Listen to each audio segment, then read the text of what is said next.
welcome to today's mini lesson. We're going to be looking at periodization today. How a performer and a coach, if they're working with someone else, how they can structure their time to make it the most effective as possible so that they can go on and achieve all of the goals that they set.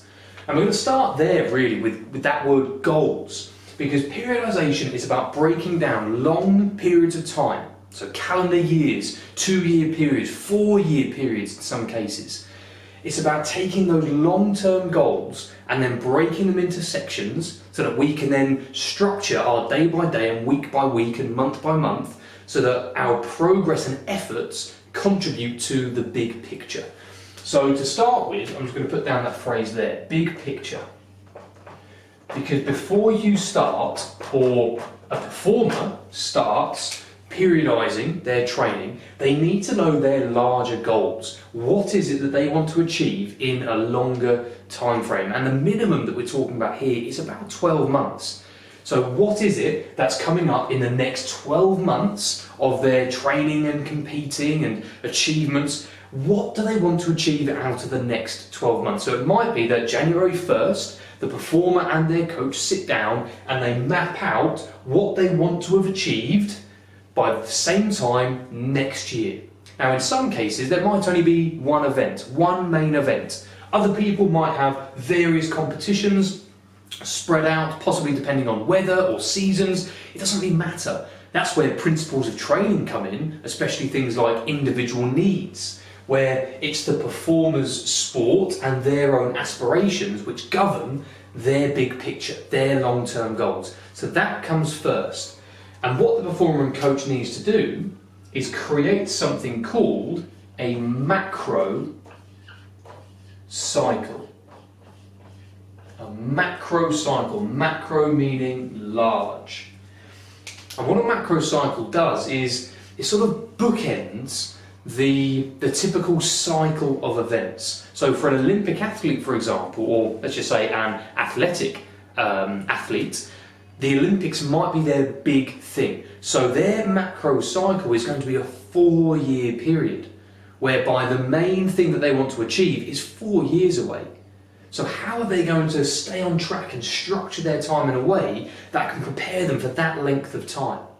For a football player, it might be that they only need a 12-month macro cycle, because there's a premiership or there's a league competition once a year. So they'll be able to restart their macro cycle once every 12 months. So the performer and coach needs to work out their big picture so they can define the length of their macro cycle. And it has to be greater than 12 months.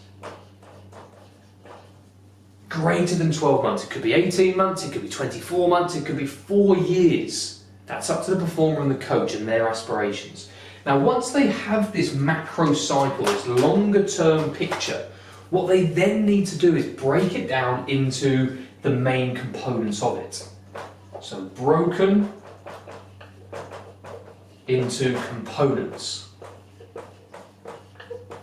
Now these are more medium term goals. These could be the 3 or 4 big competitions within one macro cycle that the performer wants to prepare for. So in the case of an Olympic athlete, yes, the Olympics in 4 years is the main goal, but there are also World Championships on the way there once a year. So they will also need to build in, peak performance periods once a year, not just one at the very end of the 4-year macro cycle. So the performer and coach, they take their macro cycle window and they break it down into the components. They break it into medium-term goals. So the main events that occur in one of their macro cycles. And a main event might be off-season. It could be pre-season. It could be qualifying.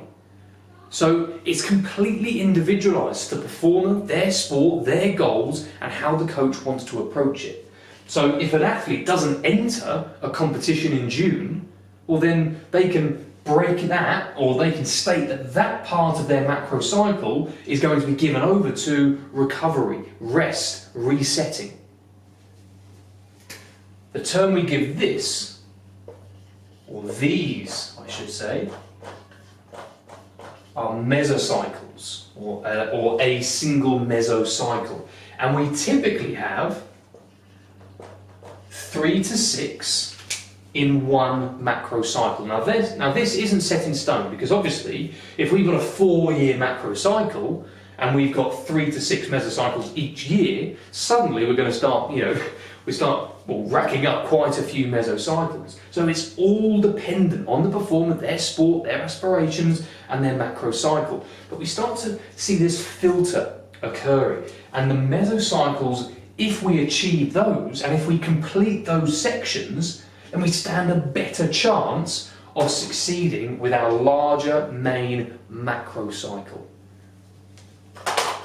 And then we do it again. So we take the mesocycle, one individual mesocycle. Let's take, for example, qualification. So if we've got someone qualifying for the Euros, so a football team are trying to qualify for the Euros, which happen every 4 years, but it's every 2 years after the World Cup, so it's alternating. Now there's going to be a 6-month window where there's qualifying matches taking place at the same time as their league matches, at the same time as cup matches and everything. But it could be that the Euros take priority, so that governs their mesocycle. So they need to make sure that week by week they're preparing for the qualification matches. And what we call those are the microcycles. Now, a microcycle is a batch of training plans. So we can go one step further and we start talking about units. So we might have 7 units to one microcycle. 7 because days in the week. We have 7 days of training plans, and that bundle of training sessions create a single microcycle. So what's your weekly goal? And it might be that you have 5 weeks of preparation to then achieve one of your mesocycle. It might take 20 microcycles. It might take 20 weeks, no, not 20 weeks, but 20 days. It's all dependent on the performer, their aspirations, and what it is that they're preparing for. But the microcycles are session goals, weekly goals. Now we're getting down into the training plans that the performer or the coach can literally pull out of the folder and to then execute in the training session. And they will know if they execute enough microcycles, then they will achieve the mesocycle that they're working towards. Then they move on to mesocycle number 2, and they start their next batch of microcycles, and if they achieve those, then they've accomplished mesocycle number 2. And if they achieve all of their mesocycles in a similar fashion, they will eventually succeed their one main macrocycle. So to look at this sort of in one place, we almost get this funnel effect where the macrocycle is the main thing, okay, start to finish. And this could be broken up into 3 main events, which could be pre-season, it could be competition, so main competition, and then it might be, let's say, national. So if a performer plays for their country in the summer months after they've finished their main competitive season. So then we could break this down into our mesocycles. So what do we try and achieve during our pre-season, during each part of our macro cycle? So we might split that into, let's say, aerobic development and anaerobic development. Competition phase, we might do tactics. We could do attack, we could do defence, depending on the sport, depending on the context, depending on the goals and areas for improvement. And then national, it could be maintain. So maintenance could be a very important part there. We might have to build in, actually, in this section here, a bit of recovery. bit of recovery from the main part of the season, and then we move into maintenance. And then once we've finished that, we could then repeat and then develop our aerobic components of fitness, then our anaerobic components of fitness. And you can see how this almost revolves. Each time you complete a macrocycle, you start again. But now we're looking at this level, our mesocycle level. That's quite vague. That's not something which a coach or performer can look at on the wall or on the calendar. Aerobic. How are we structuring that training session? That's where the microcycles then come in. And our microcycles might be, so 2 here, aerobic. It could be muscular endurance, and then it could be aerobic endurance. But then, even then, how do we develop muscular endurance? That would be when we then build in each separate unit. And one of these is the training plan. So our warm-up, our main component, our cool-down, and then our recovery. So if we do enough of those in a row, then we achieve mesocycle. If we achieve enough of the mesocycles, then we achieve overall the macrocycle.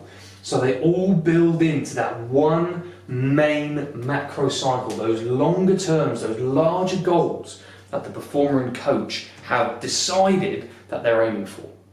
And that is periodization. So the key terms to take away: macrocycle, longer term view, the bigger picture, the main goals and sections of the calendar year, or the 2 years, or the 3 years, whatever. The mesocycles, they're the main components of that macrocycle, broken into each of its different phases and different parts and shorter term goals. And then the microcycles. What can we do day to day, week to week, to add up our progress so that we can achieve the mesocycle? And if we get enough of those in a row, we achieve all of our mesocycles, and if we can get enough of those in a row, we can achieve our macrocycle time. And that is that. So I hope you found that useful, and I look forward to seeing you again next time.